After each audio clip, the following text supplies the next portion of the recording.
How fun and how difficult it was to play your character in a series with these dysfunctional superheroes? Because they are messy guys. Yeah, they are. Well, for me, I suppose the emotionally extreme stuff is very challenging, you know. But a lot of the really emotionally extreme stuff that I did in shows was in public, you know, with lots of people around, and I found that really hard. It kind of works better if you're in a sort of a circle of trust, you know. So that was challenging. That was very challenging. You know, long days are challenging.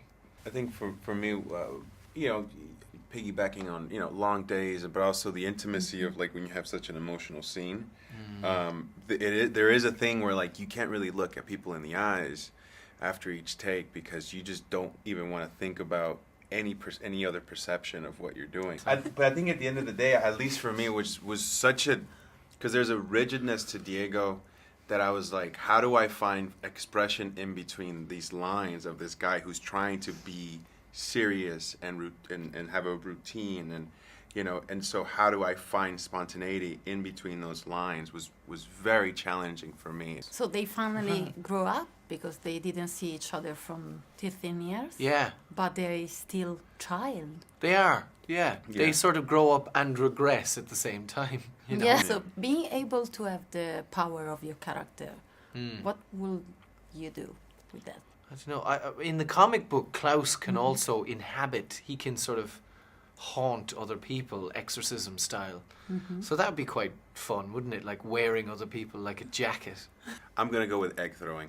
Yeah. Eggs. In the final part of the series, you're all wearing bowling shoes as a team.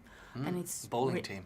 Yeah, it's really funny. I mean, apocalypse with bowling, I don't know. But how important is the irony in a series like this one? Yeah, I think it deals with, you know, how the trauma they had as children translates into how they are adults. So even in the bowling alley, when they are wearing the shoes, and to tell you, you know, everybody was, but I wasn't wearing the shoes, which kind of stayed in kind of a weird thing where he was still kind of distant, but yet still physically there with the family.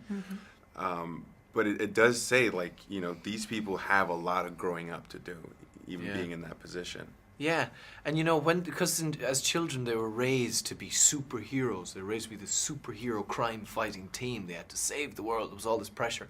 And then they go off and mutiny and they come back and they don't know how to be normal people, you know?